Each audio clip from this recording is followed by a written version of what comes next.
One.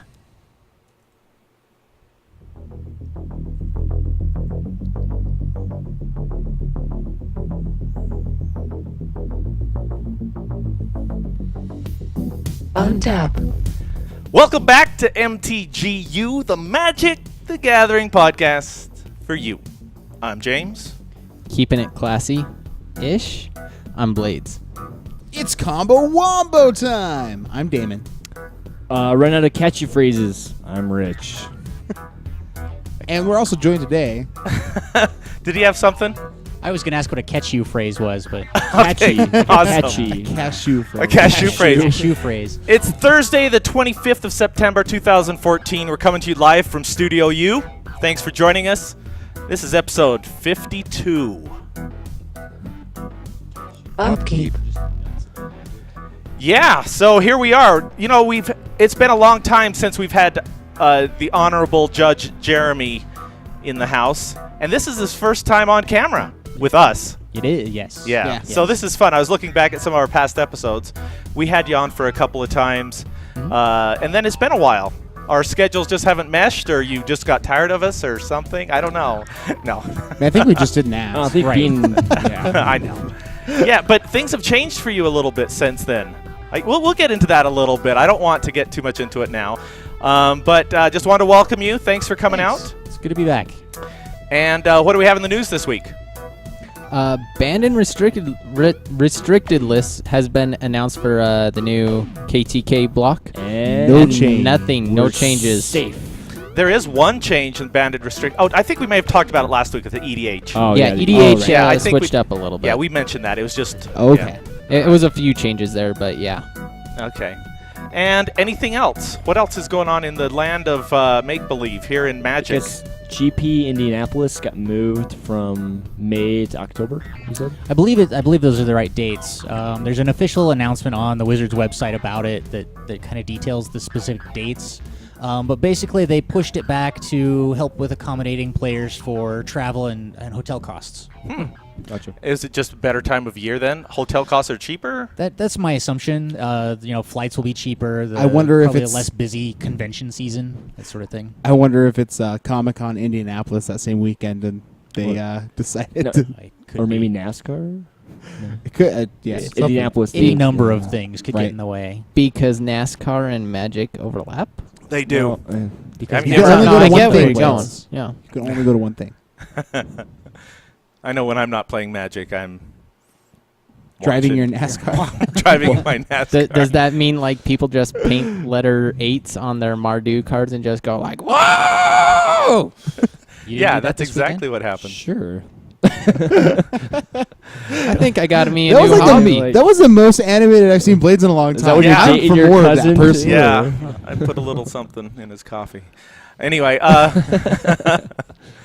what else? Anything else happening in the land of Magic? What? We have the Pro Tour. It's not in too long. That's next weekend. They normally give it a 2 weeks after release. Or Right. next So weekend we or have the 2 week weeks, after. right? It's, weeks it's the from- weekend after. I Yeah. think Grand Prix Orlando is first. It'll be the weekend of the Yeah. 11th. Right. But we So just it's on the horizon, though. yes, we just barely got off of our pre-release this last weekend, so still pretty excited about this new set. Pretty unsure of where the new standard decks are gonna land. Yeah. Pretty wide open field. And I think in our combat, obviously, we'll be talking a little bit about pre-release weekend. Yeah, for sure. Okay. Well, let's move along to our draw step. Draw step. And at the beginning of our draw step, we have Click You. See how they're That we're skipping. see how they're smiling. I just like to put them on the spot. Yeah, wonderful. Yeah. Thanks. Okay. Yeah, Now- James, tell us about the Click You. Yeah. Well, actually, now you Good mention it, announce voice. there is something I wanted to bring up. Perfect. Oh. Yeah, it's something we've been working on for the community. Yeah. Yeah. So here at MTGYou, we're all about community. We want to provide basically one place where people can come and get everything they need for the Magic. I mean, whether it's interaction, information, but we're working on something, and I have been working on this for about a month now. Yeah. We're- Yeah. What is I this think something? I think it's time to unveil it. James is a programmer for his day job, so he does all of the cool tech stuff that we have here. Yeah. really is just James's fault. And so and I want to make it available to you. Yeah, you, the listener. And so what we're working on first is an application that's kind of like what did you say it was? So, Damon? like, if Gatherer had a baby with MTG Goldfish, and then allowed you to track like your collection.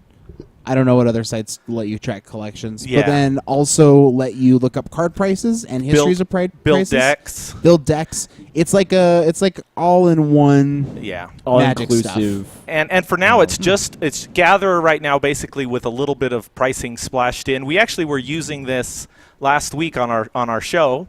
But you can also make notes on cards, which is Yeah, what we did. Yeah, we're going to for be the show. So if you go to app.mtgu.com, this is where it's going to be. You can make an account. You can use it free. You can make an account, and if you make an account, that's how. And again, this is in the alpha stage. I'll be quite honest with you. Yeah.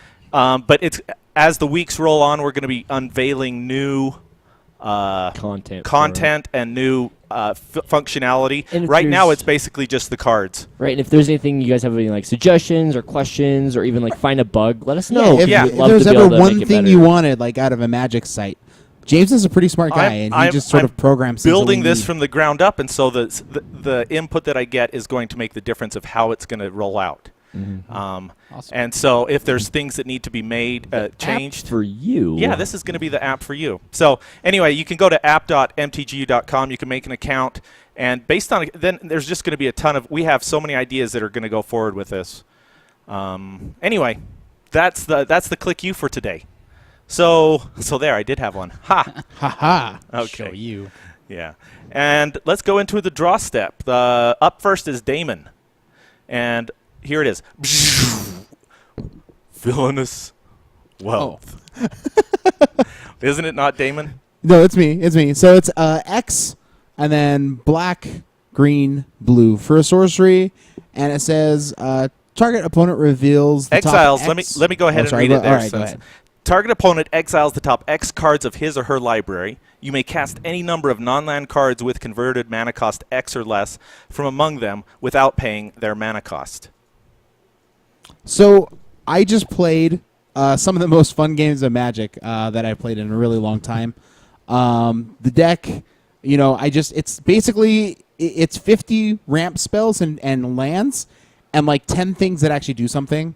4 Villainous Wealth, 3 Garrick, 3 Nissa, and like you can just make so much mana. But I also feel like we lost Sphinx's Revelation, so maybe if you want to go more of a controlling route, you could put 1 or 2 of these in your standard deck and just like beat a person with their own stuff.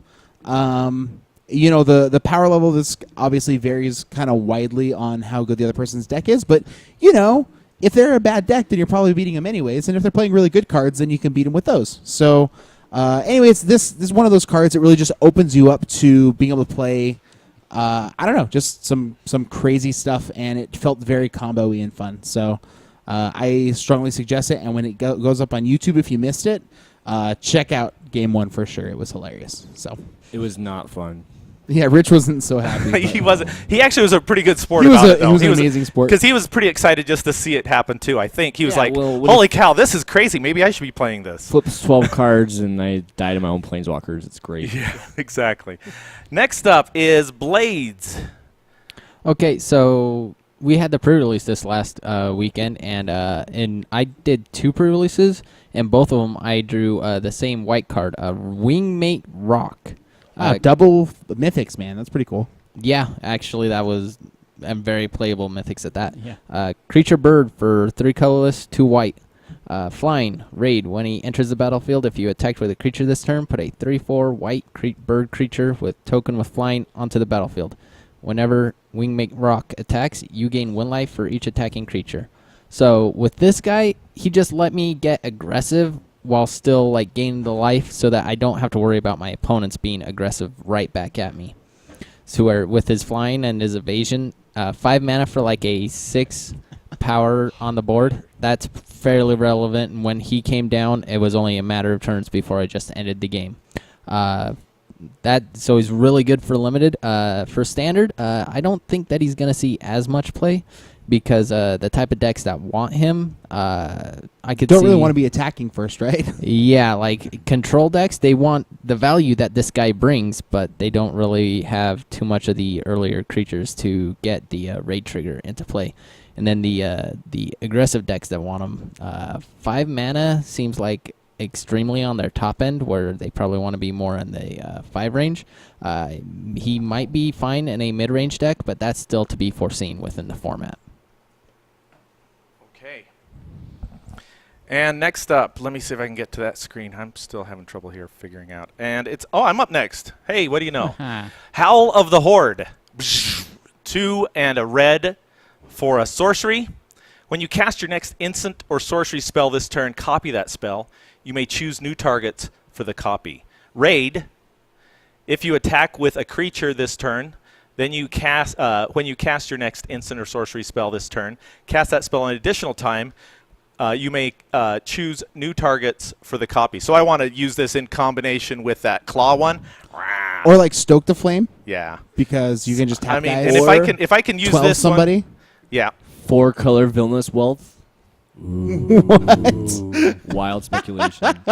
Just saying. Just make all of the mana ever, and Dude, Yeah. you almost could, though. yeah, right? I mean, Like, honestly, like, Yeah. so if X equals 12, but we pay 3 for this, so X equals 9, that nets that's me 18. No, that nets me 27. Oh, no, because it copies it twice. Yeah. Oh, okay, so do you want to bet on how much that 4-color Villainous Wealth is going to be played? A lot here at MTGU with me and Damon. Damon will have it every week. That's horrible. Hey guys, want to play a bad deck? Ah? Anyway, that's my card. I'm back to red. So what can I say? I took a couple weeks off. You have to admit. So, all right. Oh. And let's see. Next up must be Rich. All right. Today, my card is going to be Blood-Soaked Champion. He's 1 black for a 2/1 can't block human warrior, but he also has the ability Raid, pay a colorless and a black, and return Blood-Soaked Champion from the graveyard back to the battlefield. I can only activate this if I attack with a creature this turn. This guy is freaking awesome. I am loving the Dredge strategy, and this guy fits really, really well into that deck. I mean, you can even, the cool thing is, you can go turn 1 Blood-Soaked Champion, turn 2, play land, attack with him, and if they swap him to chump him and kill him, that's fine, because you attacked with a creature that turn. You could pay the black and the colorless and bring him back out to the battlefield because he'll trigger himself because you attacked with a creature that turn. And you can also do it any number of times because there's no clause that says you can only do it once or twice or however many. You can do it as many times as you want. So you can basically just pay 2 mana and bring him out infinite amount of times if you have the mana for it, if you attacked with a creature that turn. As well as a sack outlet, yes. Yeah, if you had like a sack outlet or something or some way to kill him, yeah. But And Pelucranos? And What? I think he's you just. mean Perforos? Perforos, sorry. I meant Perforos. Yeah, sure. If you wanna- Yeah. Yeah, I'm totally. pinging them for 2 each time. Yeah. Such Or, good value. just with your Vengevine and Lotleth Troll deck, that seems better. That makes so much more sense than a Pelucranos. Polokronos. Yes. But, okay. I'll so- fight my own guy with my Polokronos, and I will bring him back.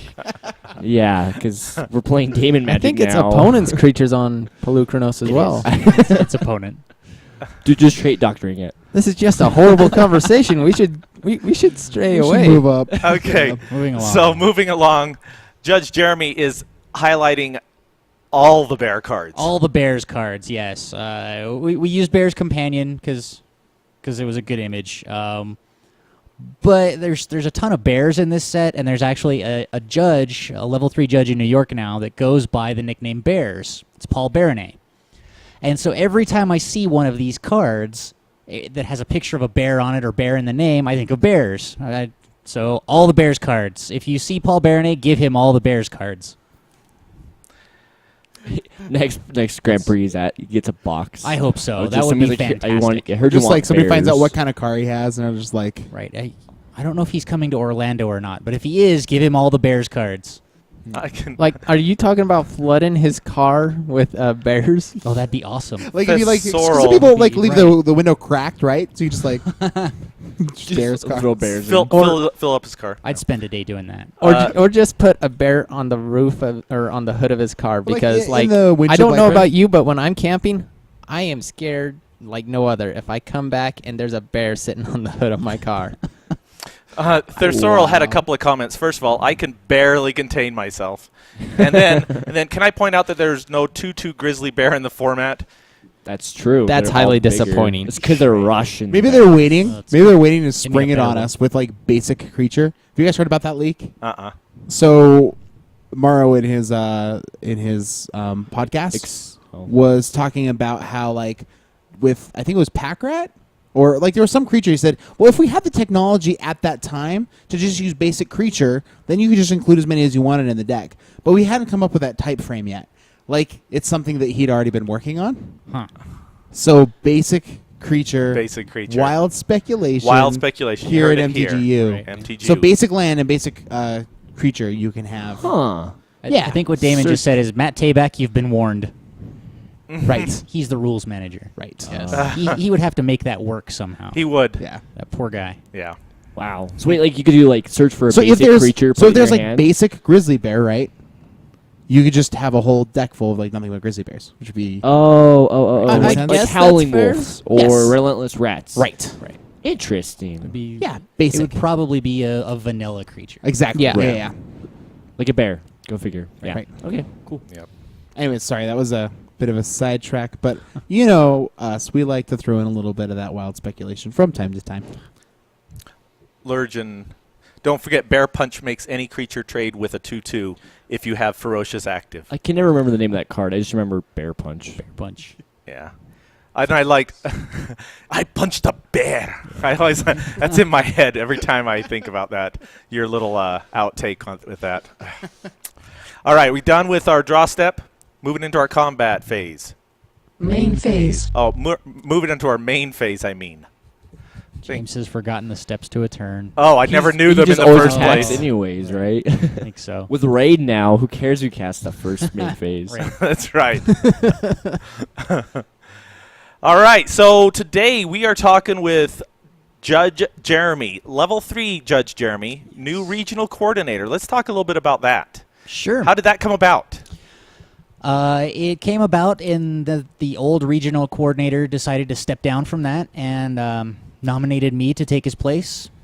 And after a process of some emails and questions and those kind of things, I took his place. How long was that in the works? I mean, has that been in the works for a while? It- Did you know about it last time we talked? No, it hasn't been that long. This is something that Ricky and I had talked about a long time ago as an idea, Mm-hmm. and then it kind of came up suddenly, and it started in July, and kind of went into August for a little while. Probably in mid to late August, we finally got the word, and it was announced. Very cool. So, yeah. So, how is life different for you now compared to the life of the old level 3? I get a lot more email now. Okay. And Facebook messages and more email. So when you were earlier, we were doing Fight Club here, and you were standing here, and you're like, well, I guess I could check my email. Was that mostly what that's about? Yes. Holy there's- cow. So just since you've been here, you've gotten, 4 or 5 emails probably? Yeah, there's some waiting in my inbox now, and I'd gotten some. Wow. when Just like, I gotta here. check my It's- fan mail. I should. That's a better. I'm gonna start calling it fan mail Fan from now mail. on. Yeah. But no, there's a lot of email and documents that I have to read and things to catch up on. A regional coordinator is kind of, I guess to explain it, is a contact point for the judge program. Mm-hmm. And not just for judges. So if a player has an issue, or if a store owner has an issue, or if they need a judge and they don't know where to go, those kind of things, they contact me. Why did Ricky step down? Do you know? Is that public information? Is it just because he wanted a change? Too many emails. Right. Yes. There was all the emails. He gets no. It was just personal reasons. He wanted to step away and do something else, and so now he's working on some other things. Still judging. So there's Right.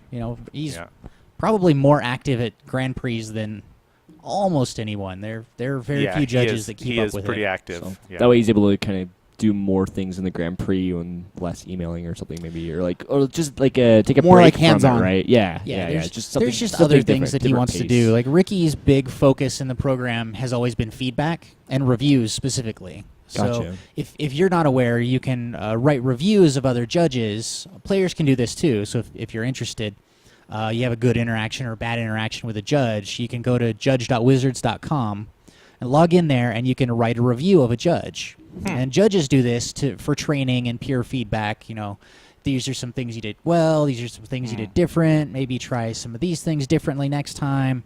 And Ricky's really big on feedback and reviews. Huh. So he's kind of pursuing those interests. Gotcha. That's pretty cool. Yeah. Did you get notified at like Grand Prix Atlanta? They basically just said, "Hey, can Judge, level 3 Judge Jeremy come over to the table?" You're like, "Wait, wasn't that how you got announced, or was that something different?" No. Or was that Judge 2?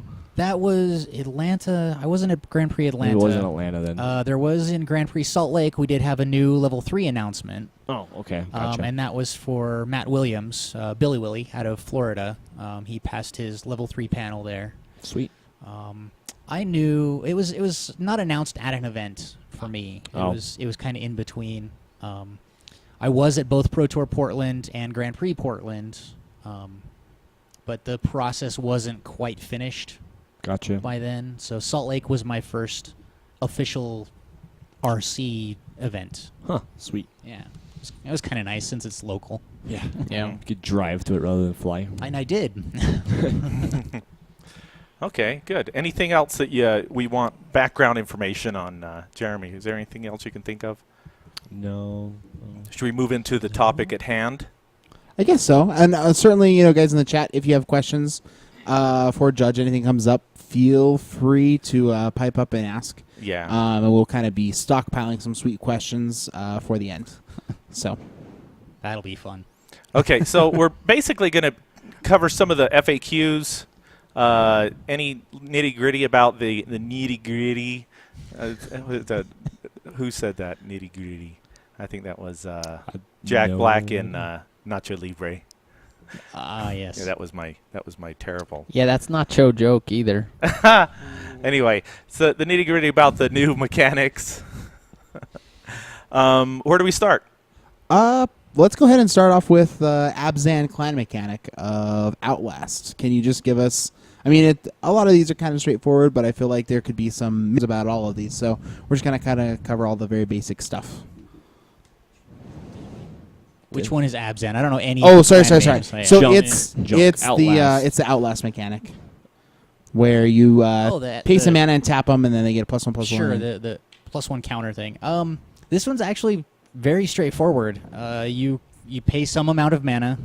I think it's almost always a colorless and a matching color of the creature, and then you tap the guy and you put a +1 counter on it. Like, creatures have kind of done this exact thing forever, Right. just on their own. It was just sorcery speed and It's sorcery speed because that's what the ability says, and so because it requires tapping, you can't do it right away unless the creature has haste. So it's basically just another tap ability that they've turned into a fancy word. So I have a question, because there are some times when you can tap things right away. There are, if it does not require the tap symbol.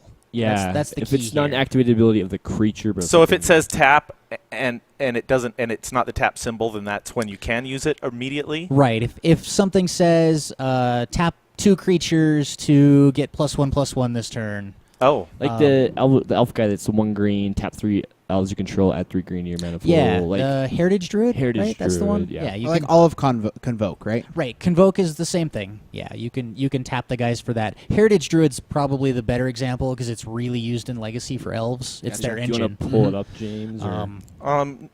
Lurgen says, do you know why the tap is part of the reminder text when it's a cost?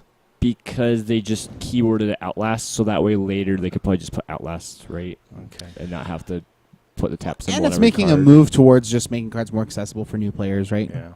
I don't know. So, I Pretty don't know much. what I can pull up right now. So That's fine. Oh, never mind. Okay. It's okay. That's fine. Heritage Druid is you tap 3 untapped creatures and add 3 green mana to your mana pool. That's the text on it. So you can tap any creatures because it's paying the cost. It doesn't use the tap symbol. So it's just tap any 3 creatures. Which is sweet. So Yeah, it's kind of a great card. I feel like we kind of went over this 2 weeks ago. So well, we just want to see if there's any From corner a cases. judge perspective, I don't know. Yeah, there's some we definitely want clarity. to I talk guess about, because We need to speed up then, don't we? Yeah. Yeah. So move on. Sure. So Jeskai, I know there's some triggers as far as the prowess. So it's the whenever you cast a non-creature spell, there's a trigger. So I think there could be some confusion as far as like when the trigger goes onto the stack for those creatures. Sure. Mostly with this, actually, because it's typically an invisible trigger, it's easy to forget and easy to think that somebody has forgotten it. So with a missed trigger, it's not considered missed until the point when it becomes relevant. Typically with something like this, it's going to be when damage is being dealt. So you cast your shock or whatever with your prowess guy out, and that trigger is going to go on the stack right away. Before the shock resolves, correct? It does technically, but that rarely matters. It's more about forgetting it. So you don't have to say anything about that trigger at that point. Until it becomes relevant. For Right, damage or whatever. which is damage usually for these ones. So your opponent could easily think that you've missed that trigger, and then you attack and with your like 2/2 flyer, but you know he's 3/3 from prowess, and you say take 3, and your opponent's like, no, it's 2. You didn't say anything, and it is 3 because he's bringing it up when it becomes relevant. So you should declare it, make sure everybody's, It's best to just remind him of prowess when you cast cast the spell.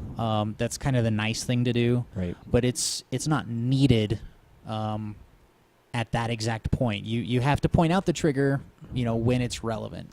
So, say I've got like a burn spell, and I want to cast it in response to you with your prowess trigger. Sure.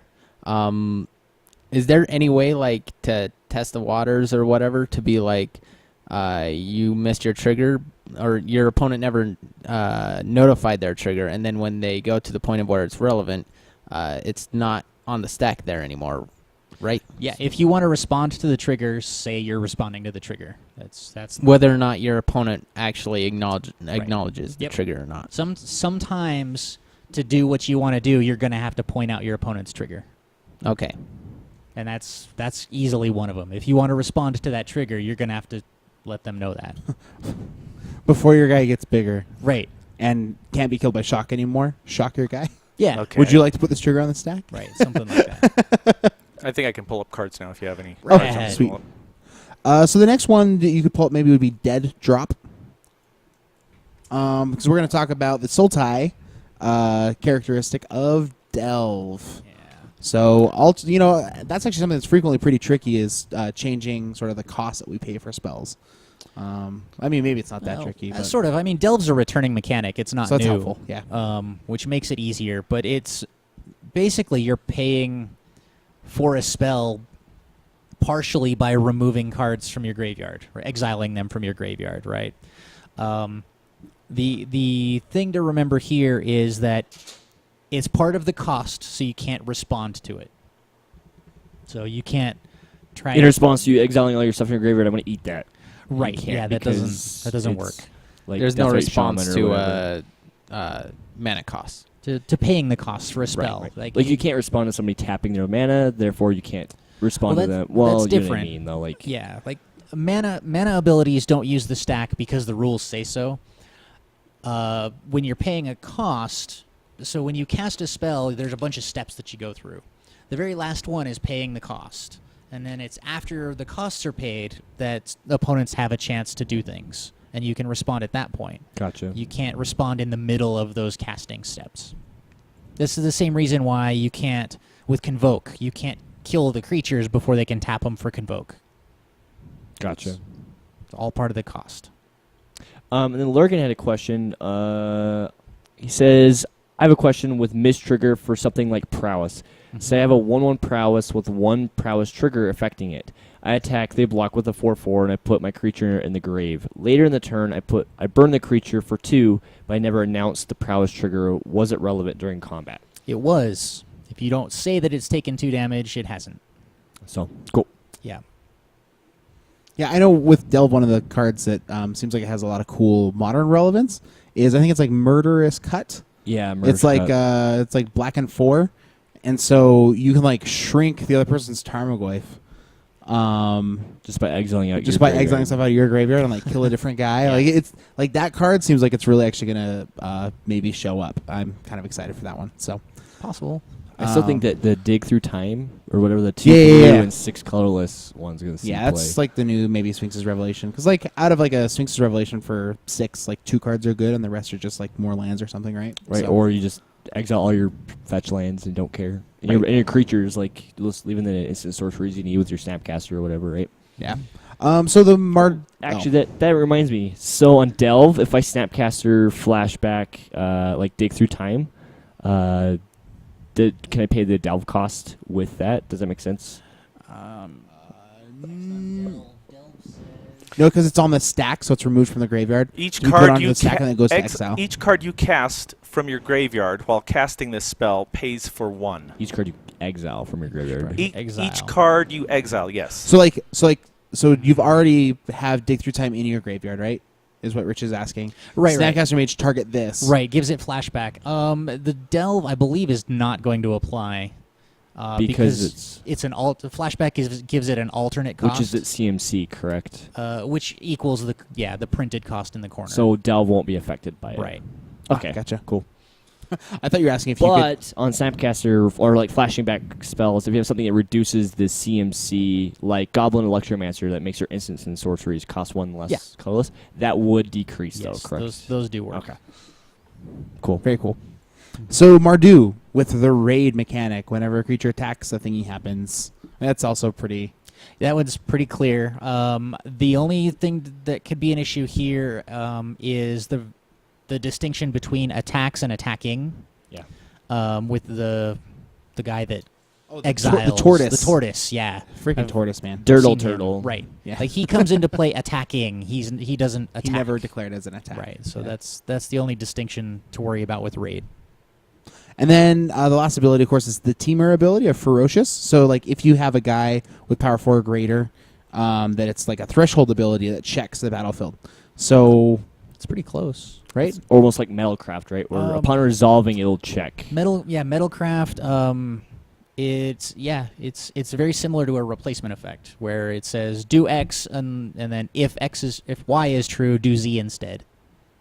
Gotcha. That's that sort of thing. So yeah, And is it when you're casting a spell that it checks? it's when it or does resolves. It's when it resolves. So if you cast a spell that says like 1 blue, the counter target non-creature spell for 1 blue, Right. and it's basically a force spike where they have to pay 1 colorless, but you have a 4/4 creature, and then I'll just outright cancel it or counter it for Right. realsies, I guess. If they in response kill your 4/4, then instead now they just have to pay the 1 and they get to resolve their spell. Right. Sweet. Yeah. And then we've got some questions about Morph. So Morph does Everybody not does. use the stack when you are paying its cost and flipping it, correct? Unless like a triggered effect would come into play. Right. Even triggers don't interact with that. Morph kind of has 2 meanings really. Like to cast a morph is to take the morph card from your hand, you turn it face down on the stack and pay 3 colorless mana, and it comes into play as a 2/2 with no name, no color. And then any of these morph cards, as you can see now, have a morph cost. And that cost is for when it's on the battlefield, you pay this cost, and then flip it face up. That is a special action. It doesn't use the stack in the same way that tapping a land for mana. That's also a special action, or playing a land for your turn. These are things that can't be responded to. They just kind of happen, right? Right, they're just you pay the cost and it happens. This is morph is also a returning mechanic, so it's not really anything new there. Right. Most of the morph guys have a trigger that when you turn them face up, do something. Like for instance, the guy on the screen, Master of Pearls. When Master Gives of your guys Pearls +2, is turned +2. face up, creatures you control get +2/+2 until end of turn. But I mean, like that goes on the stack, though, correct? That So is- you that can't is a respond to trigger. them flipping, but the Right. trigger of giving your team +2/+2 does go on the stack. Yep. So if they wanted to, they could respond Yes, after that. just correct? like any other trigger. Okay.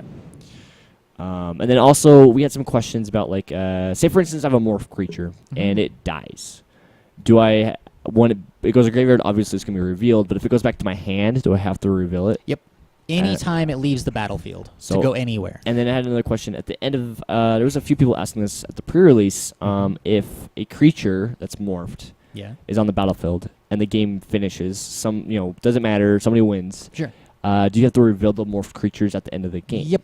You do. Same thing. Yeah. So- You always have to reveal the morph. It's one of those things to keep people honest. Right.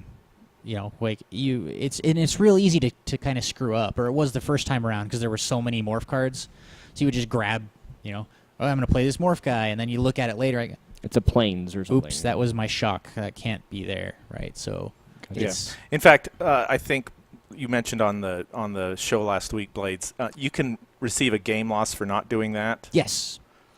There is a clause in. This is only at competitive events, so it won't apply at like your FNM or your pre-release, those kind of things.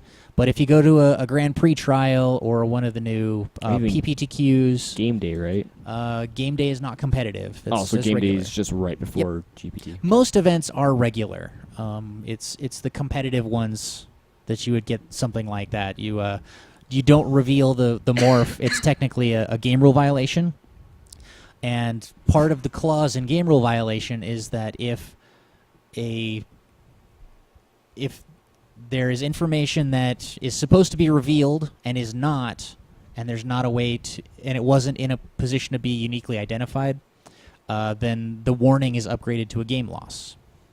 So morph is a great example of that, where if you don't reveal the morph, your opponent has no way to verify that you've actually cast a morph guy. Right. And so it's kind of taking the control away from them, and it requires a more severe penalty at that point. Gotcha. Right. To clarify on what is more of a competitive REL thing, correct me if I'm wrong, but if there is a deck list involved, then it is almost always going to be a competitive event. Usually, yeah. All competitive events will use a deck list. Some regular events will, depending on Right. where you are, what and what they're doing. Like some places, they just like to use deck lists, and so they do it. But Right. Lurgan says, "How should I handle failure to reveal at REL? Just shake my head and tisk at them loudly?"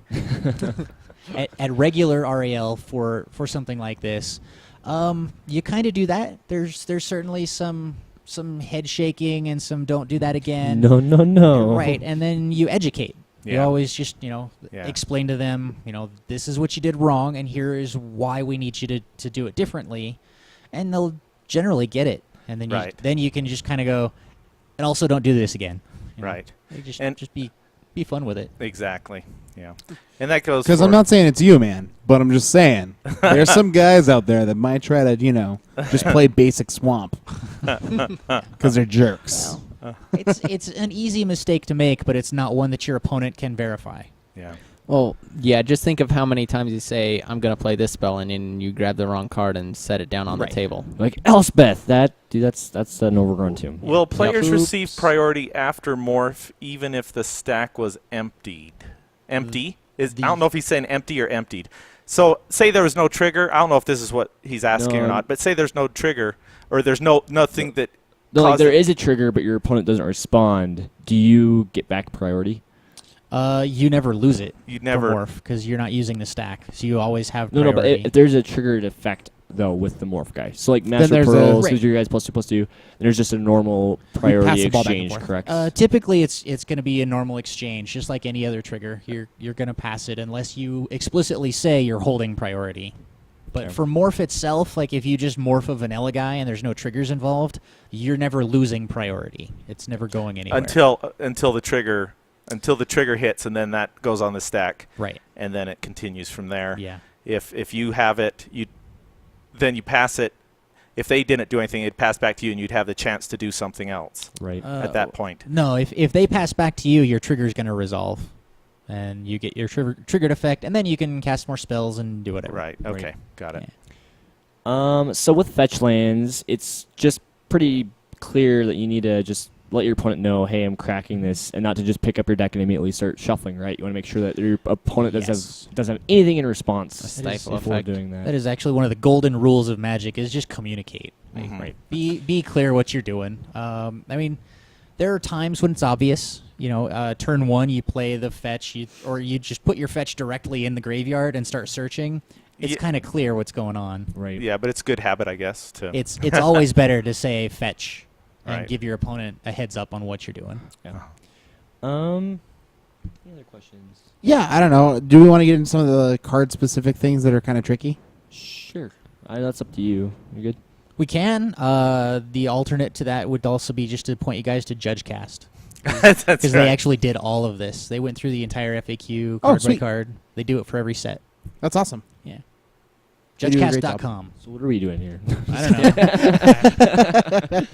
I don't know. Okay, we did have a question actually. I was watching our Green White Hate Bears fight club that James just posted this week, and there was a big huge question. Lurgen's actually inside the chat room right now. He probably will remember this. But Leon and Arbiter, you know, the 2-drop guy that he's a 2/2 basically says players can't search libraries, but any player may pay 2 mana to negate this effect Sure. so they can search.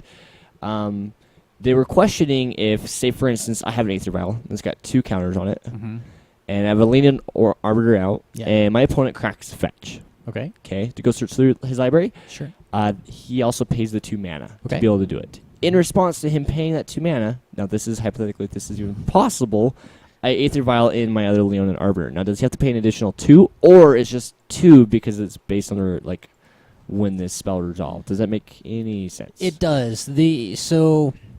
What you're actually asking is if you can respond to him paying the cost for the Leonin Yep, Arbiter. that's it. And the answer is no. By the time he is required to pay that cost, the ability is resolving. Okay.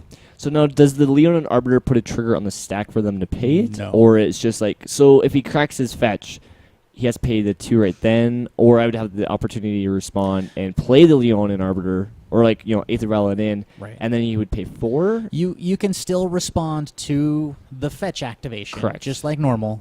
None of that's going to change. What the Arbiter does is he is changing that spell to, or that ability rather, when it resolves. He has a condition. You pay 2 mana, or you can only search the top 4 cards, 3 cards. Even my ancestors top 4, yeah. Yeah. So This guy's just can't search. right. So yeah. So when this ability tries to resolve, it's going to say pay 2 or not. And if you Either don't, you get a search or you don't. right. If you don't pay it, then you don't search. If you do pay it, then you search. But it's happening when the ability is resolving. Gotcha. So if you're going to respond, you do it before he's paid. Okay. So, common similarities between this sort of effect and a mana leak. Say you cast mana leak, your opponent pays his 3 mana, you then cast another mana leak to try to continue to counter the spell. Sure. What's the differences there? The difference is that Mana Leak is giving them the choice when Mana Leak resolves, not when their ability resolves. Right. So Mana Leak is resolving. Everyone, I hope, knows this card, but it says counter target spell unless its controller pays 3 mana, 3 colorless, right? So when Mana Leak resolves, it's still giving them a choice, but it's Mana Leak resolving, not their ability.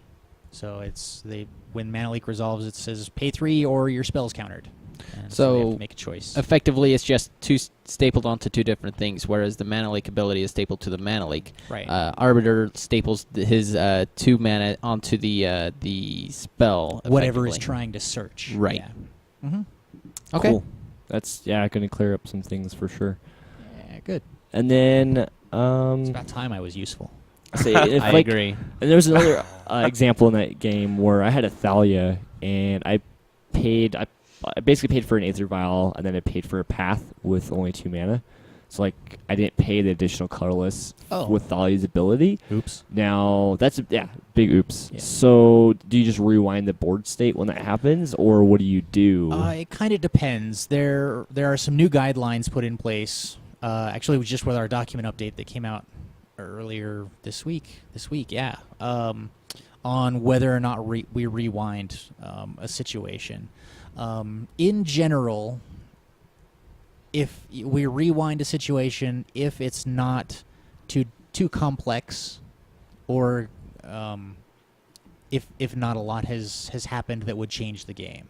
So if we catch that one right away where you didn't pay for Thalia and you haven't done anything else, we can just rewind that. Right, like put the Aether Vial back in my hand, put the path back in my hand. Right. Or, still play the path and just pay the colorless or whatever, right? Well, you rewind to the point of the error, which would be the First Aether Vial whatever the you're path? paying, whatever Yeah. you're casting. Yeah, Gotcha. that didn't have the extra mana. We rewind the casting of that spell and just put it back in your hand. And Gotcha. then most of the time, the player is either going to is just going to recast it and pay the correct mana. Right. That sort of thing. That's usually what happens, and that's kind of our goal in rewinding too, is to keep the game as organic as possible and let those things Let it happen. Fluid and Mhm. go. Yeah. I think this is a lot of stuff that we've talked about in the past too, but Sure. I just asked chat if they had any questions real quick. So let's see if we got any. But I know Damon had a topic, possibly. Yeah, you just mentioned some of the new policies and guidelines that came out. Yep. So would you like to maybe discuss some of the more of the things that happen with the new IPG, right? The infraction procedure. Oh, you're so close. You got it, James? What is it?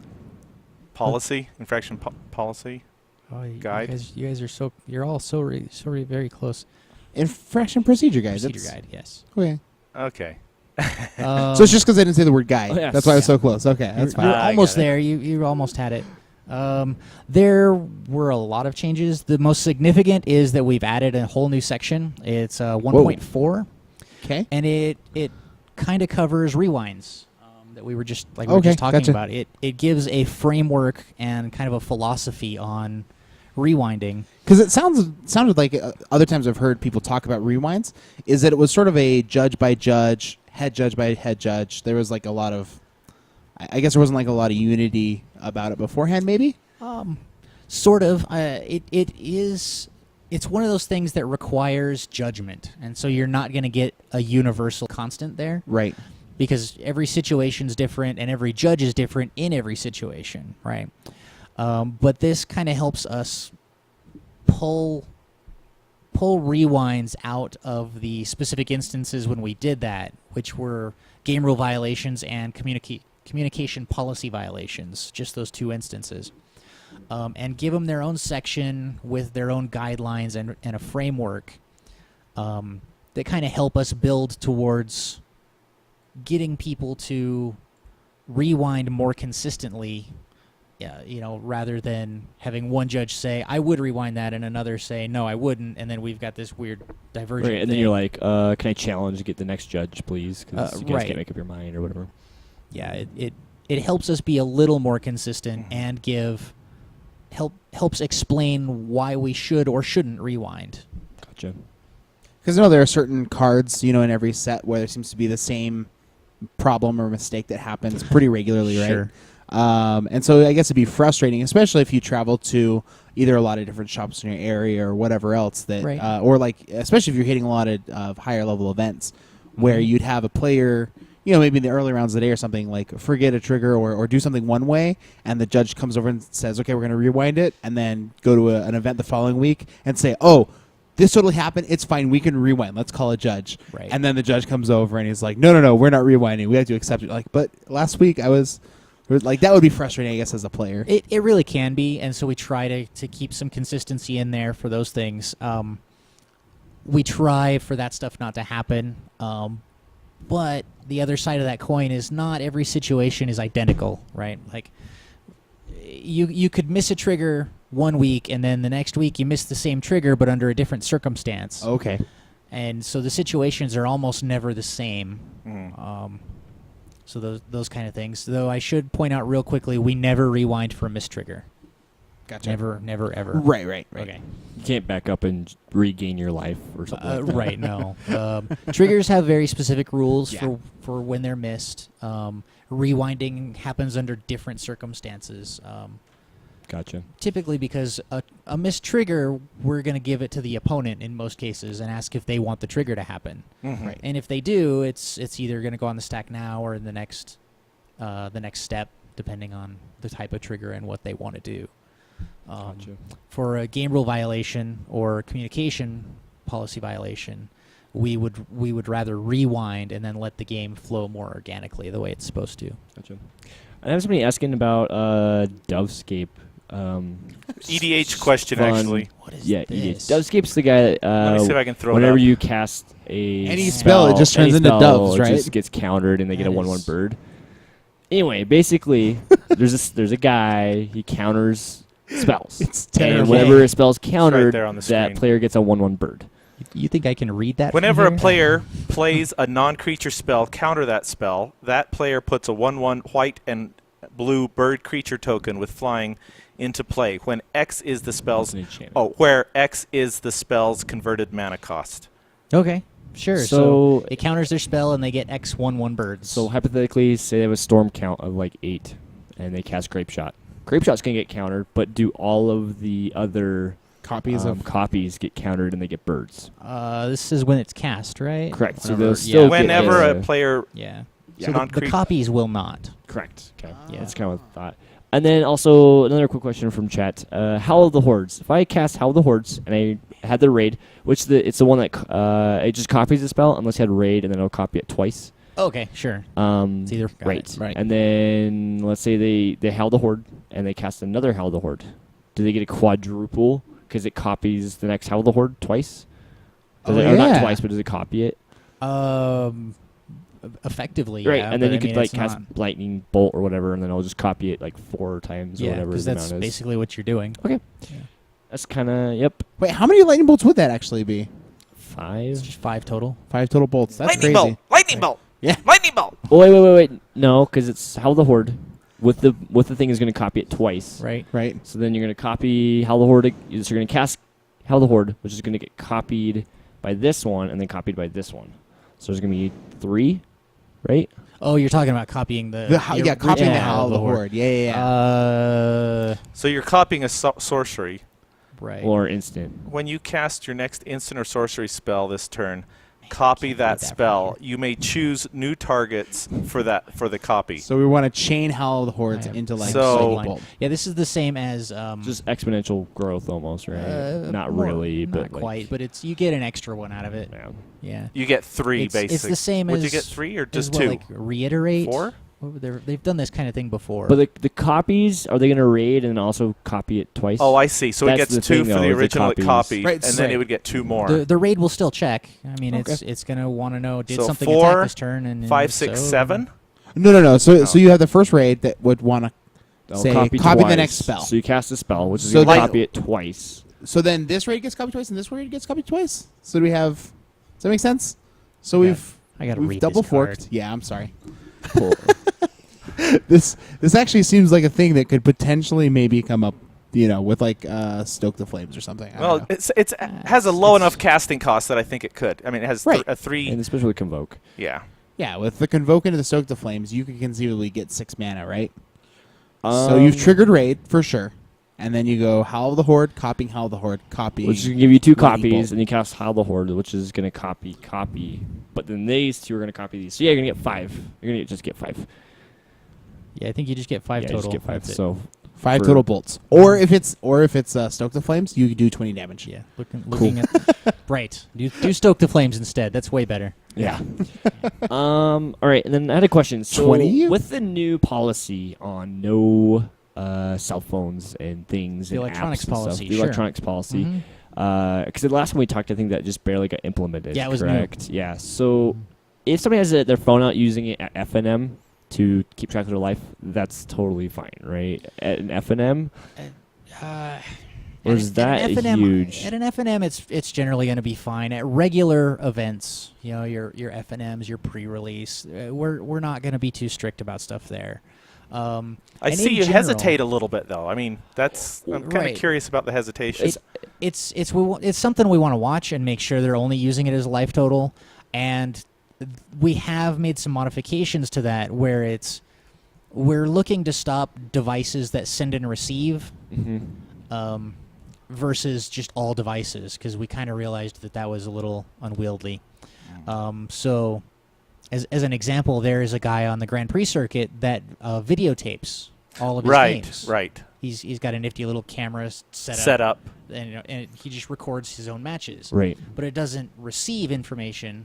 It just sends it. It just saves it. It's all stored on the camera, so he's Right. not, It's not going anywhere. It's not being transmitted. right. So he Interesting. he has no way to use that to gain an advantage. So if you're It's- wearing a GoPro, yeah, those kind of things, and like, some people have fancy watches or then with what? the new iPad watch thing that they came right. out with. Those Yeah, kind of- wearable smart stuff. Right. Some of those will have to go because they can send and receive, but like your typical digital watch is fine. Right. Right. I was just curious because I find myself sometimes like people are texting and they're not texting anybody specific. They're just like their Right. wife or whatever, you know what I mean, or like Yeah. their friends or buddies. I catch myself doing that all and the they're time. like in the middle of Right. a game, and I've had people be like, "Judge, he's on a device." I'm like, it's just F&M, and nobody's behind you. Yeah. But like, I just don't know how to deal with it. So. In general, at a regular event, it's kind of just if your opponent has an issue with it, put it away. And don't do scummy things with it, and it won't be an issue. Yeah. Yeah. I should actually look this way, right? Yeah. Right. Exactly. Stop doing scummy things. Yeah. You know, No. it's kind of funny. I just barely started a new job this week. I'm doing orientation, and it's crazy. Like we're all adults, and it seems like I spent the last 2 days being like, "Okay, guys, show up for your job.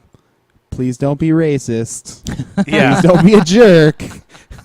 Like, please just do your job and act like an adult." Like, Yeah. Yeah. anyway, it's crazy to me that I'm working for actually the largest employer in Utah, and like they have to spend 2 Intermountain days. Healthcare? Yeah, Intermountain Healthcare, Mhm. and they have to spend 2 days telling everybody like not to be racist or sexist and to like show up for the to act job like that they civil. yeah, to human like just show up beings. and be a human. And I feel like Right.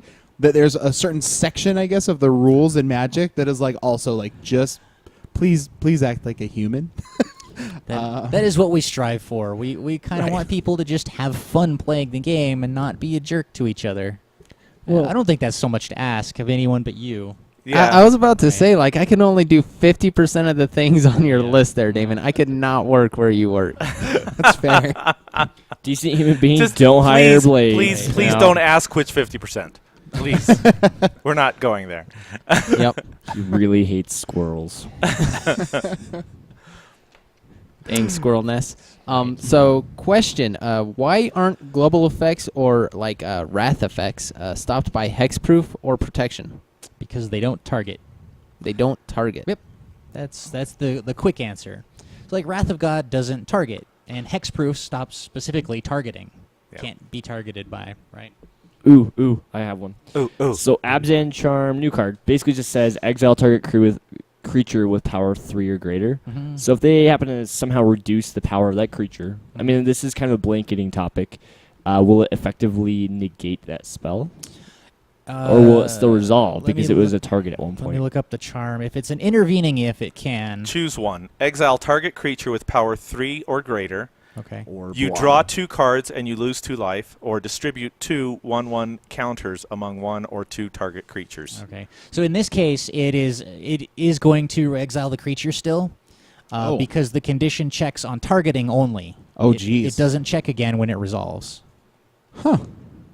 So you can't like save your team by going Quicken, Drown in Sorrow or something. Yeah, so That is my belief. Let me right, double 'cause check. it feels like it's kind of like the same thing as Ferocious, where it'll check upon resolving. Ferocious has an if. It says if.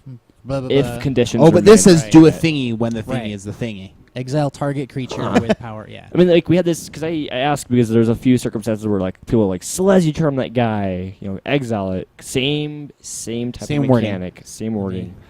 And, They Shrink shrink it that I don't somehow. trust James, but I want to bring up the text on my own. So Well, let's check see. out app.mtgu.com. I'll get to that. I Yeah. don't have it yet. All right. Yeah, target creature with power 3 or greater. Yeah, as I read this, it'll still it- exile it. yeah, it checks when Huh. when you're casting it. Interesting. Fun fact. Okay.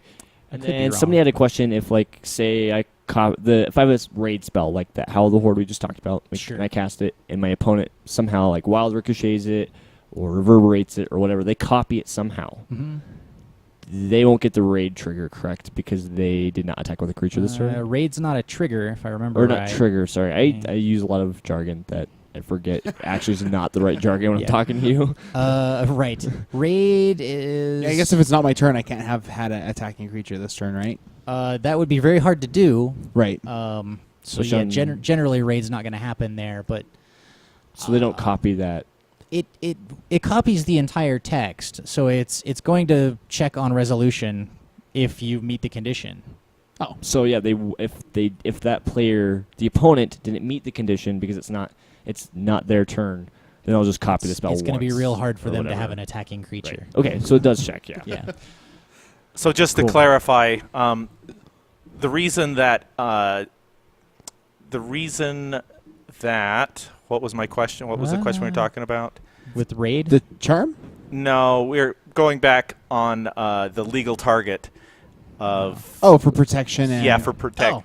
Okay. No, Not protection. Protection? Like, all right, so wait, Or if the I charm. have There a have been spell so that many says, questions. I'm all over the place now. Yeah. I exile target blue creature and I make it red instead of blue, does Yeah. it still exile it because it targeted? At that point, maybe I'm wrong on this.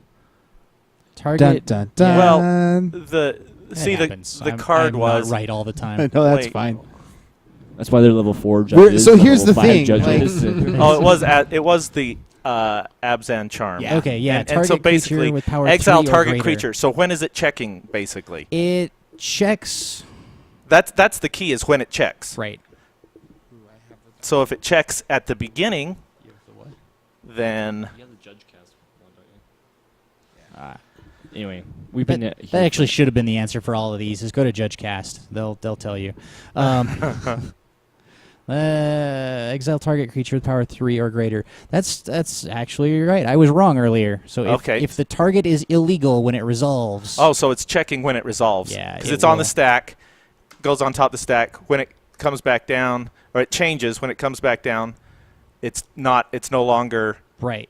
a 3 or greater. If it's no longer a 3 or greater creature, If the target is suddenly illegal for some reason, then the Then spell is countered. okay. Yeah.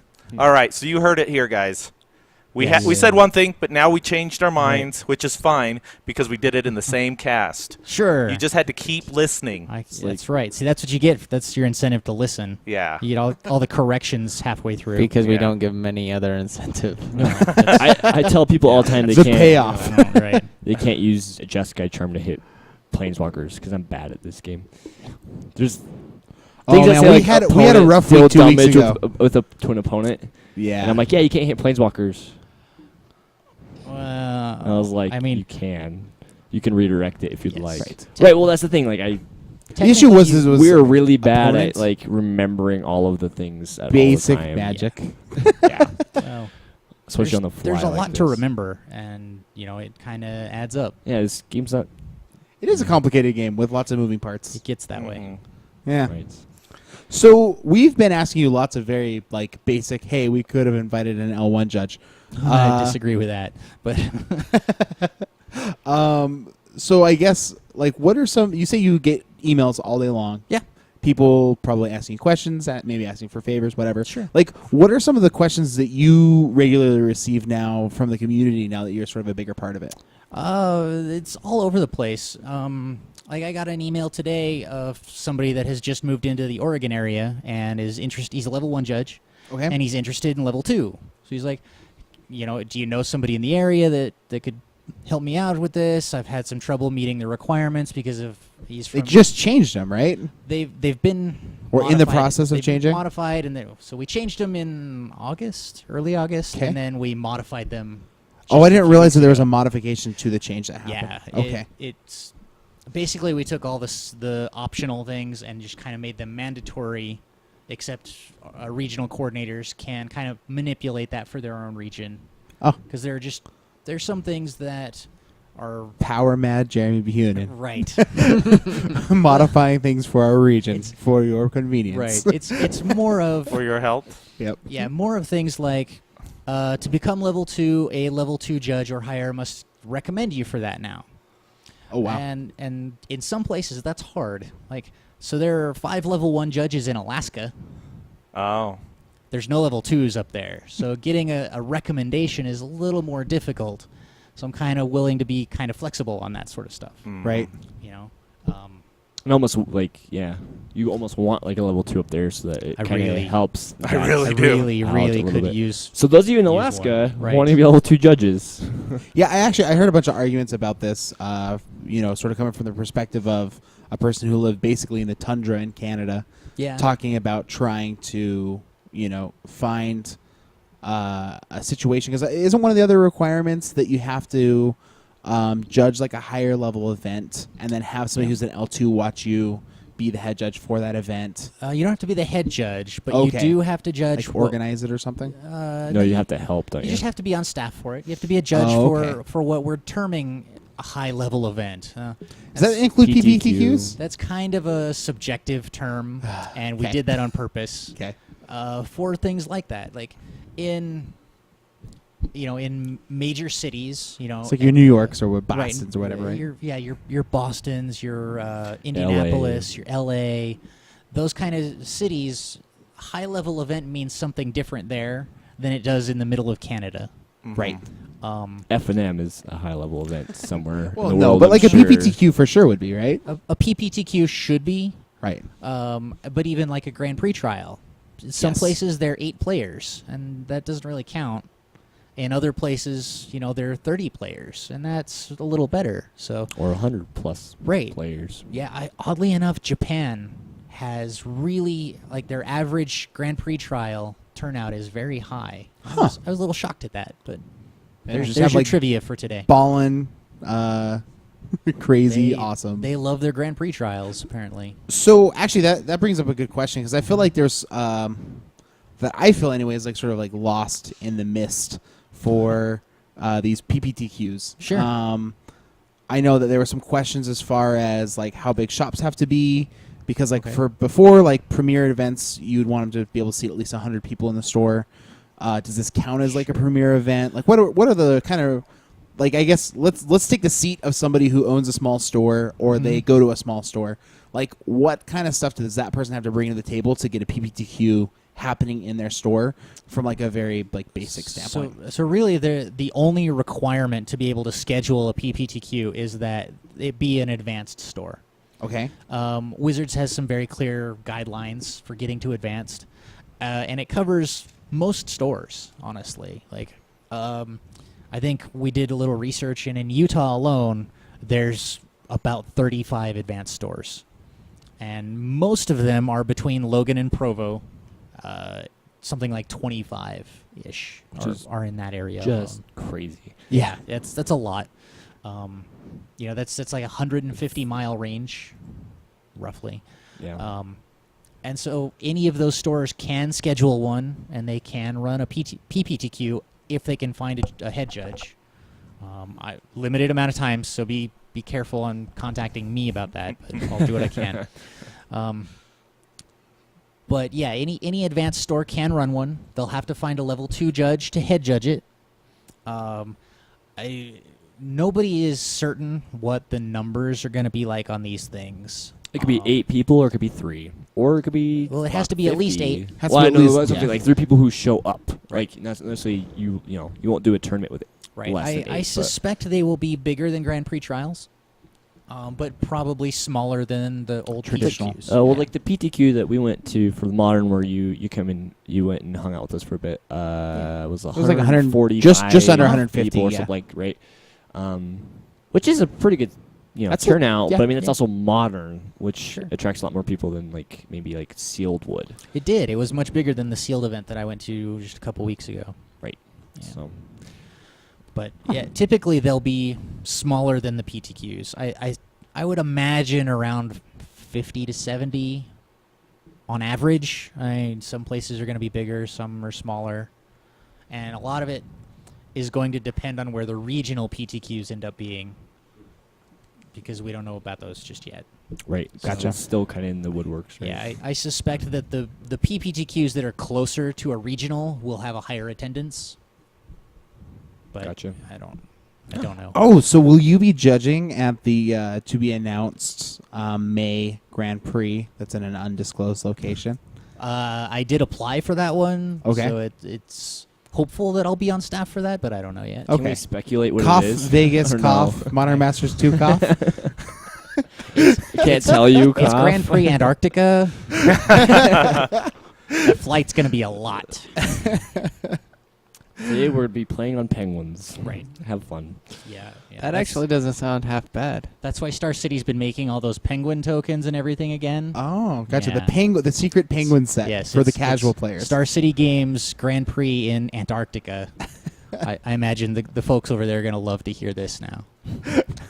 I thought that was only Wild because speculation. their lack of soul was very cold. No, they are fine, upstanding people. You're here in Utah. You'd think that was true. You'd be there somewhere close to Antarctica.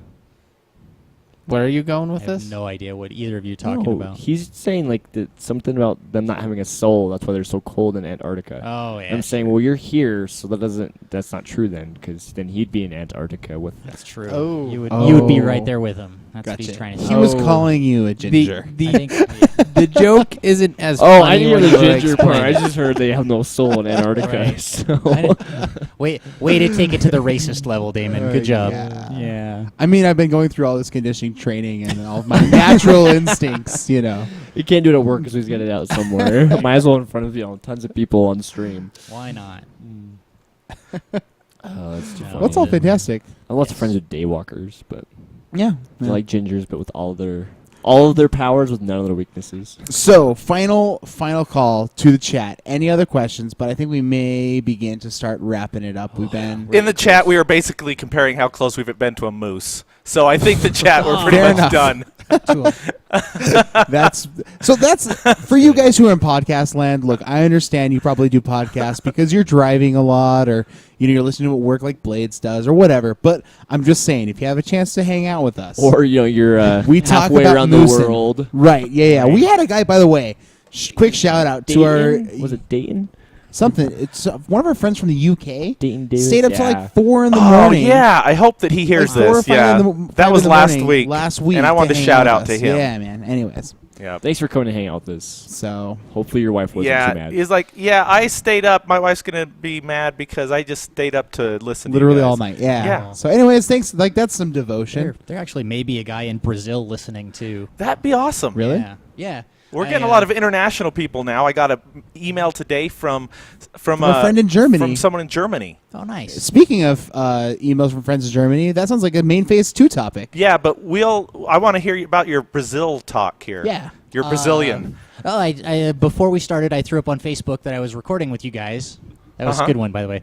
And a judge I know in Brazil was like, "Send me a link." I'm hoping he found it because I didn't reply yet. But yeah, he's awesome. Very likely up and watching. Okay, good. I was going to see if I could look up this, but yeah, are we? Oh wait, there was one more question. Oh, dun, dun. If you have a +1 on Soren. Okay, Was that so the one? Isn't the mind swipe? What? I don't No. know. Oh, that's it. There's Got another it. one. Got a mind swipe question. If your opponent pays the X cost to stop their spell from getting countered, do they still take X? Yep. They will still take the Okay. X. they do. And I finally, I only +1. know that card 'cause I Then played it the pre-release. did Jeremy answer the Soren act of treason Yeah, question? so basically the new Soren says give your team +1/+0 and lifelink until your next turn. Sure. If somebody acts treasons your guy And then Soren's. and then attacks, Sorry, then Soren's. they don't get the +1/+0, right? Because Probably they don't not. control the creature. I think Soren says specifically creatures you control. Not own, but control, so therefore it will Yeah, not but be there's no effective. text on that. You're too slow. The Let's +1 see. ability. +1 until your next turn. Creatures you control. If you don't control the Ah. creature, it's not going to get it. Dun dun dun. Doom, doom, Yep. doom. So Okay. that modifies the game rules. Always Is have what that's doing. combat to go through. Brazil. Okay, moving along. Moving on. All right. Combat phase. So this week we did have some combat. Yeah. Tell me about it, guys. Pre-release happened. It did. Woo! No sleep for a weekend. Yay! Yeah, I'm surprised Hey, that Hey. Oh. I think he held up pretty well, Rich. I'm fine. It sounded like you did pretty I'm well. so used to it now. Yeah. You did better than John. This was a rough one for him. Was it? He was Yeah. bouncing around everywhere. He got, yeah. Like everywhere. strewn about. Pretty much. Anyway, tell me about your escapades. Yeah. How did pre-release go for you, Rich? So I picked Abden for my first one. Basically, I got a really, really terrible pool. Only got one bomb, Siege Rhino.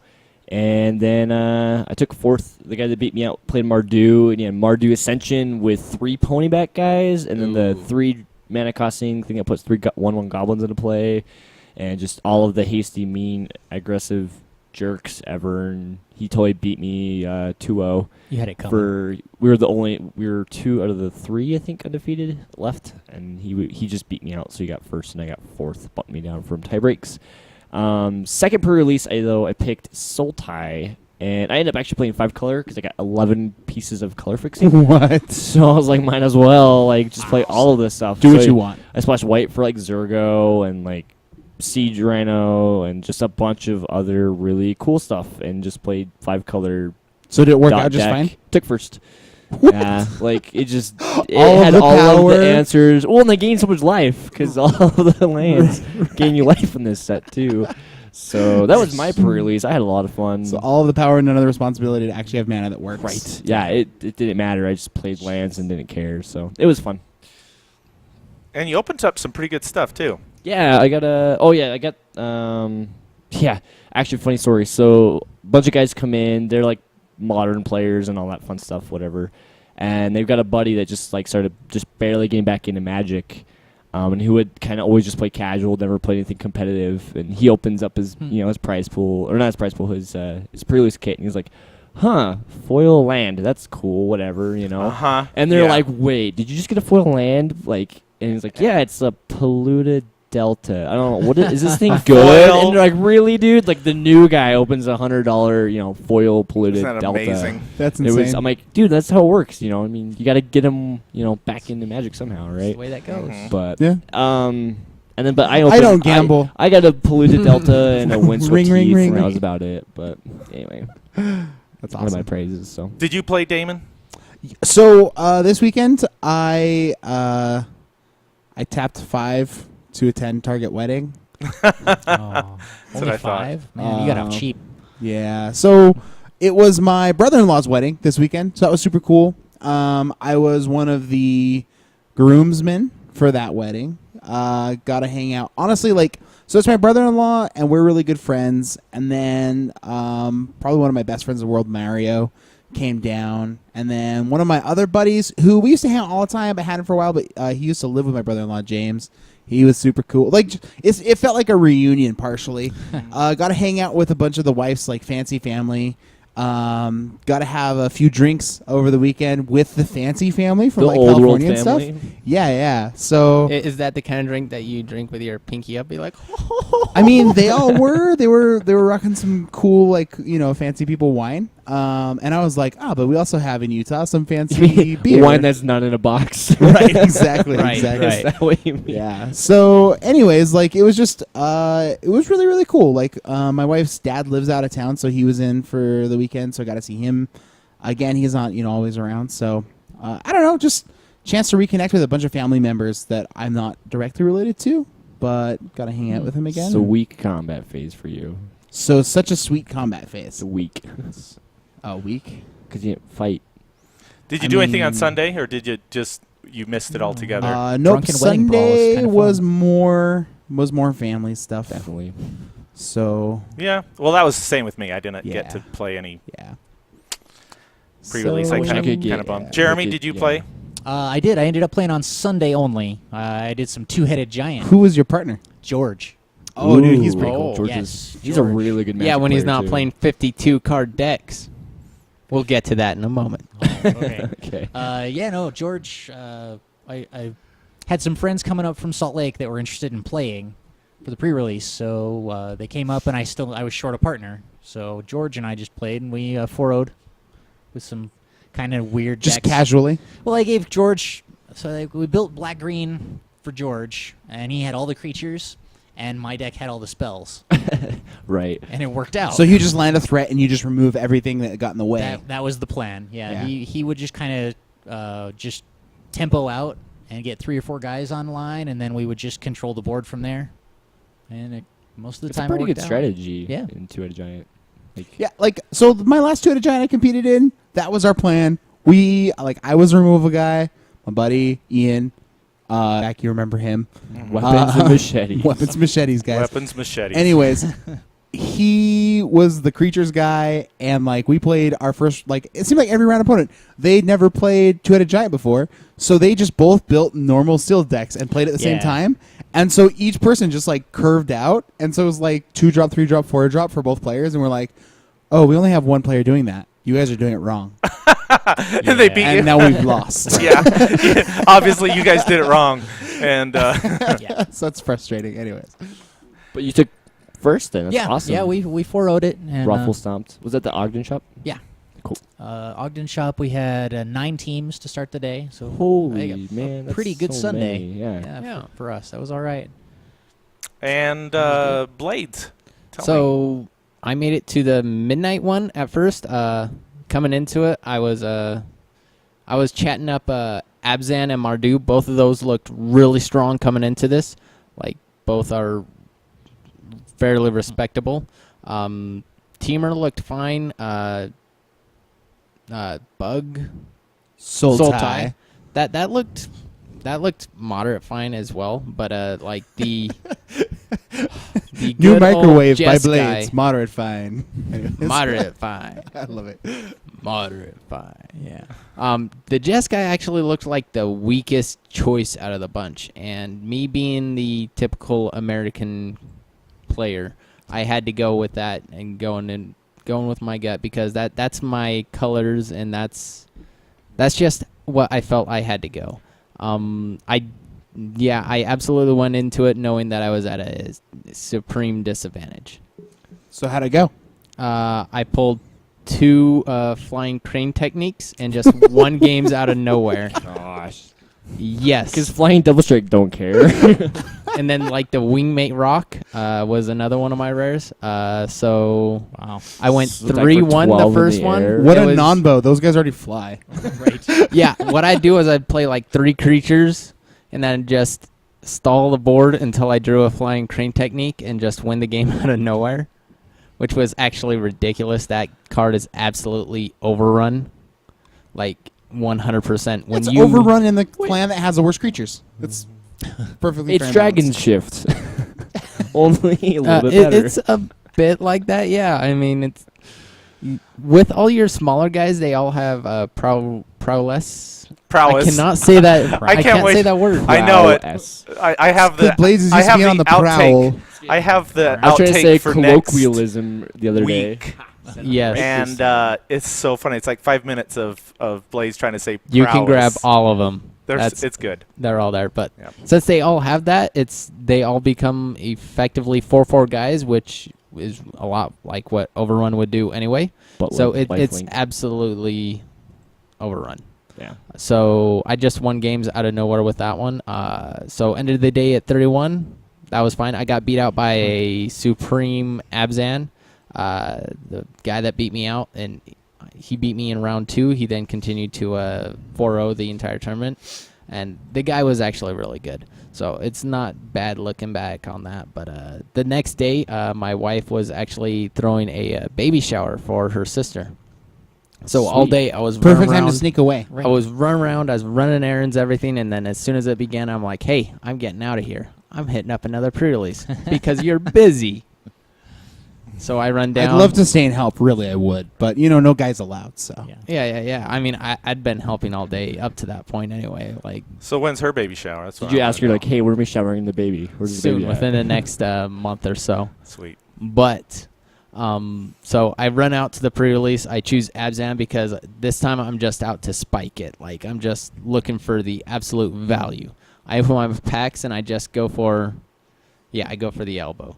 I go for I get a moderate pull with like 4 of the their unique ability guys. The You lost me, Outlast? man. Outlast. Okay. Outlast guys like the Outlast Lifelink, guys. First Strike, Reach, which if you get multiples of those guys onto the battlefield at once, they just With power each incremental other. growth. So good. Yeah, I didn't get any incremental growth, but I did get a few of those guys, and I just ramp out into like a First Strike into the Lifelink and stuff, and I just trolled people. Last round, I played against Go Figure George, and he's playing a 52 card deck, and I am talking all this trash on him. Yeah. Like, when are you gonna play a real deck? When are you gonna play a real deck? It's like I couldn't cut any, and I'm like, stomped you you, could didn't too he? cut stuff. You're just lazy. And yeah, I absolutely stomped him. I did not lose a match throughout the whole entire day. Whoa, you 2-0'd every opponent. 2-0'd everybody. That's Wow. how strong that the Abzan was. It's Wow. really, really good. Maybe we should have played that one tonight on Fight Club. Should have played 5 colors. I could have, but I also would have lost like Rich did. So what? Yeah, I lost when I played Sometimes- Abzan, but when I played 5 colors, Sometimes when you are, using other people's good decks to kill them, it works out. oh, you're talking about Fight Club today. Yeah. Yeah, I was Screw just you I was guys. just making a Fight Club reference. Sorry. Hey, I had fun getting my butt kicked. Not But yeah, really. sealed Abzan was definitely a very strong. So I defense. got to ask though, for those of you who are international listeners, we keep calling it American Control. I wonder if they call it something different outside of the United States. French Revolution. I suspect it's red, white, blue control. Red, white, blue Yeah. control. Like how? Yeah. I'm French- just curious. 'cause French there's control. So many people were like American And, Control. So British curious. Control. I think and- French control is actually the name of a deck already. Yeah. Oh, gotcha. And what other? I mean, how you many don't see other? it in top 8 a lot. How many other Australian? countries? Figure. Australian Anymore. Control. I mean, Yeah. I think Wafo Tapo did it right. It's been a while. It's been a while. but Yeah, he did really well with it. Yeah. I was going for the "we surrender" I- joke, I but get it. Yeah. I'm Ooh, sorry, because they France. counter We things, love you you. could call it the Confounda Down Under. The Confounded Down Under. Yeah. Okay, we should really move along Yep. to our next step before we go off on like a bunch of bear puns or something. Yeah. All right. So, Second main phase. and second main phase, this is an exciting time because we've been talking about a contest that we've had going almost a year now. Wow. We talk about it every time. Jeremy, we talk about you on every episode, don't you? That's why I made the offer. It was really just to get my name out there. Just building up the. So if you've heard us talk Yes. about Judge Jeremy's playmat collection, that he is offering up one of his playmats to a lucky winner. And I was just looking, and we have 29 reviews. That's pretty awesome. Yeah, I don't have any ones recently, guys. So I mean, Uh-oh. and we have to the end of the year. Yep. And whoever is the lucky winner of that drawing will actually get to pick from Jeremy's collection. Yeah. Why not? I'll let him pick. I'll throw some up there. Yep. I recently picked up a playmat from Salt Lake City and Portland, so I have both of those at home. So you're only up against 29 other people right now. If And this like is 1 out of 30. I mean, we play that in Magic all the time. Like, this one card that's a 2 of in my deck And- will save me. and how do you get this? How do you get a chance? You go to iTunes, leave a 5-star review. slip Jeremy a 50. Leave a 5-star review on iTunes for us, and you will be entered into that contest. And we thank Jeremy we thank you for your support. yeah. Remember that cartoon or no commercial? I get those mixed up all the time. G.I. Joe. Yeah, that one too. Close enough, Dan. Email feedback. I got this message today from. It was on Google Plus, and Yeah, the our name friend was from Germany. King Hollix. And I'm going to read this in his German. I mean, actually, if I was to write please something, don't. no, I'm going to read this in his English. His English is way better than my German, and so even if it's really excellent. Hey guys, I am from Germany and I love modern content. He meant content. Could you please make a fight club with Jund? And the moment I slowly buy the stuff. Oh, at the moment I slowly buy the stuff for it, and I love to watch this deck. Yesterday I bought 4 Tarmogoyf, and now I am bust. Whoa.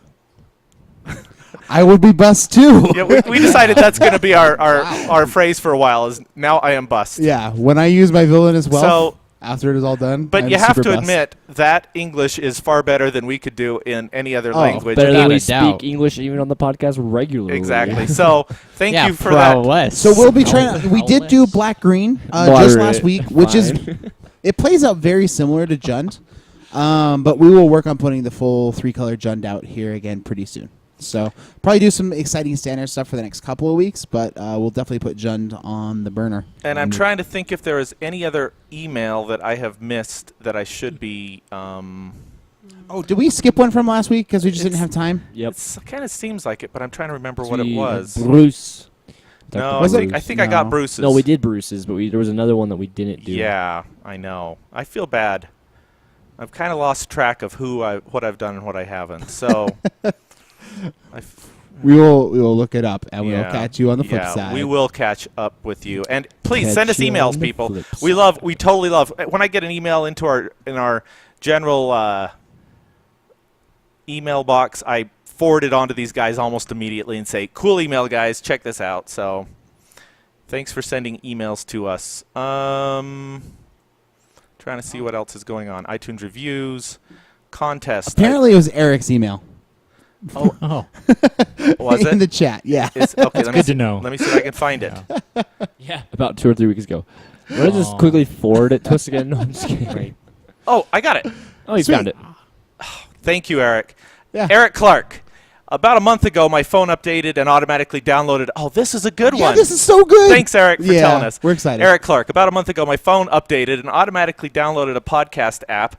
I figured I would try it out and see what it's all about since I hadn't I'd never listened to a podcast before. I searched MTG before because I wanted to know if there was a podcast about Magic since it's such a big part of my life. MTGYou was the second or third on the list. Yeah. I figured I would, and that's for 5-star reviews, guys. See, Yeah. you can get the word out there. I figured I would give it a shot. I listened to the first episode and really enjoyed it. I wonder if it was episode 1. Wow. Holy cow, I am so sorry. Anyway, You had to listen for the to that. past They got month, I better. think he was. Yo, that's right. This was Eric. I remember now. For the past month, while I've been at work, I've listened to 2 to 3 episodes a day. Just yesterday, and this was, like I say, this was September 4th this came in, so I apologize. Just yesterday, I got through all the episodes out so far. Yes, all 49 in less than a month. 4 weeks, yeah. I have learned a lot since I started listening. I consider myself a semi-competitive player. Some of the stuff you guys talk about I know already, but there were card interactions, certain rulings, and styles of play I didn't know or was uncertain about. Double Progenerous Mimic, making 3 copies of Hate for Hate Bear, for example. My friends and I attend F&M as much as we can, but where I live in Lower Michigan, the nearest LGS is 40 minutes away in Ohio. Probably where Peter is. Oh, Yeah. 40 minutes isn't that they, bad, really. they should actually hook up. Like, Yeah, they're close. I don't know where Bowling Green is in comparison. Well, to that, I mean, but- I don't think it's too far. I just wanted to say I highly enjoy the podcast, and I'm so happy to say that I will be joining you guys tonight for the live stream. This is the night we can't. This is the night that we can't. We the- totally dogged Eric for weeks. We've I am so only sorry. ever missed 1 week out of 50. Yeah. Like, well, 52 now, and Yeah. it was the 1 week. Yeah, so. soon I will be downloading iTunes to leave a 5-star review. Any chance you'll be having another contest soon? Yeah, we're working on a contest right now. We might do another Zoom, I think, soon. I think it's about time to do another MTGYou Now that Zoom. there's a new set out, we could like get a fancy card and send it out, maybe. But it may not be from that set, because that would be too much information. well, no. I'm saying like as a prize. Because last time we gave out with like a Nissa. Nissa, right? Yep. So like there might be a cool You're hot card. $45 now. I know. Yeah. What No, we hooked the somebody heck? up. Oh, I Yeah. remember who we hooked up. Yeah, exactly. Any chance? Yes, Eric will be doing another contest soon. Also, I was wondering if you had any more of those life pads available. Good question. I know I would love them, and I could definitely hand them out at my to my friends and people at F&M. Thank you guys so much for giving me something to look forward to in the week. Keep up the great work. I'll be seeing you on Twitch tonight. And it's tonight, so thanks for Hey. being there, Eric. Thanks for being there. And if I haven't sent you those life pads yet, pipe up because I can't remember what I'm doing half the time. And by the way, anyone else that is within the sound of my voice, if you want me to send you some life pads, I will do that. Yeah, we got just another see. big bunch of them done, right? Yeah, and I think you took them, and so I'm doing even more. Right. So let me Yeah, see. so I've been selling a few So- of my older cards on eBay. so- So I've been sending them out to random people on eBay. So if you're a random eBay listener, Thanks for giving it a So shot. we send out these life pads to people. These fit in a deck box. Oh, look at that! It has a Which we card. got in trouble for. We the kind of got in Pikachu. trouble for this. I used a card for the backing, and I was noticing I actually put a Oblivion ring on the back of one of them. Once. Oh, Yeah, so you never know what you're going to get because I don't know what good cards are. And pull them off if you're going to go to a competitive If you event. go to a competitive event, don't have this on there because it could be, Apparently, it's cheating. yeah. But F&M, it's okay. So let us know if you want some, and just send an email to mtgupodcast@gmail.com, and I'll send out some in an envelope. Is that poll of the week? There's still one up. I'm going to give it one more week. Go check it out. On mtgu.com. And remember to check out app.mtgu.com. Yes, and I'm going to add, oh, that's the final thing. Thanks for reminding me. I'm going to add a place that people can put in bug reports and suggestions Yeah. right on there. That makes sense. So that's going to go in the next day or two. perfect. Sweet. That way you can just, if you find a bug or you're confused about something, I even noticed there's a couple in the chat room. I'll put it in there. Once you see that link, it'll be a link on the left-hand side for report a bug or leave a comment. Go ahead and click on that and enter those things. I will get the login screen fixed. Anyway, anything else, guys? Nope. All right, here we go. End step. If you want to contact us, you can send email to mtgupodcast@gmail.com. Interact with us on Facebook by going to facebook.com/mtgu. Follow us on Twitter @TheMTGU. Catch us live on Thursday nights on twitch.tv/mtgu. Subscribe and like us on YouTube. Find us on youtube.com/TheMTGU. We're also on Stitcher. So for the MTGU podcast, I'm Jeremy. I'm Blades. I'm Damon. And I'm Rich. and I'm James. Now we pass the turn to you. All right, guys. So yeah, Sweet Judge Show. Thanks for coming out, Jeremy. You're Yeah, awesome. thanks. Yeah. No problem. We have a lot of other cool things coming up soon. We introduced the app today.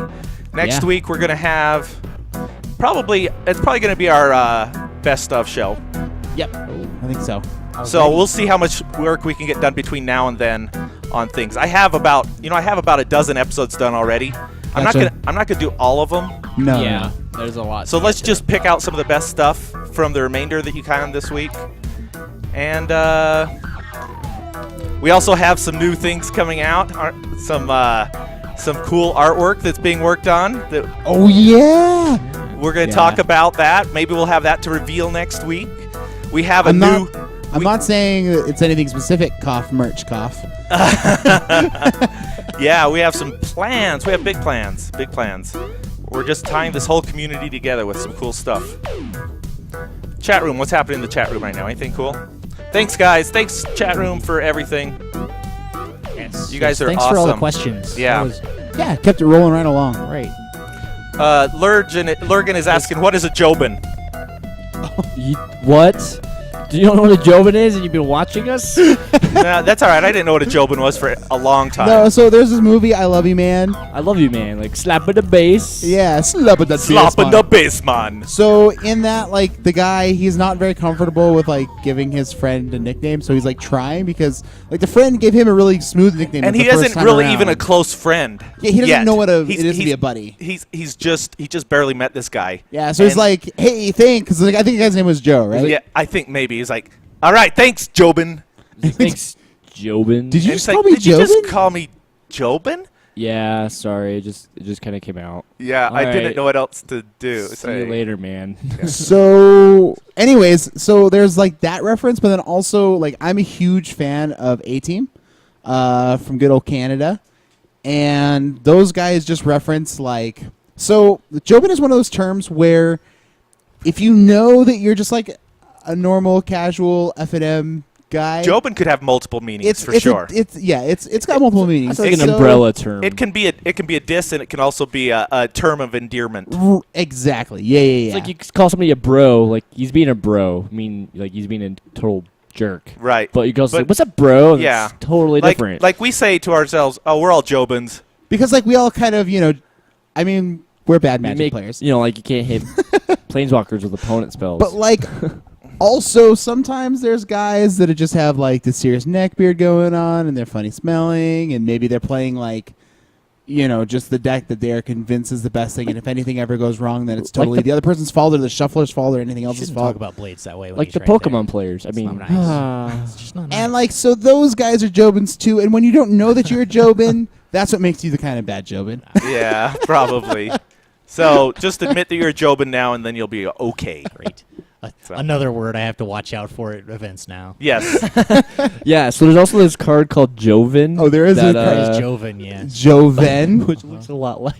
we Great. we It have looks a We're not lot gonna like what you name. just described. Yeah, honestly, Joven goes to our shop. Like, and he's actually a cool guy. But dude, he looks exactly like Oh, that card. dude. Yeah, that's awesome. pull up that artwork. I can. I'll put it right here. Yeah. Yeah, I know this guy. You know that guy. I know that guy. Anyways.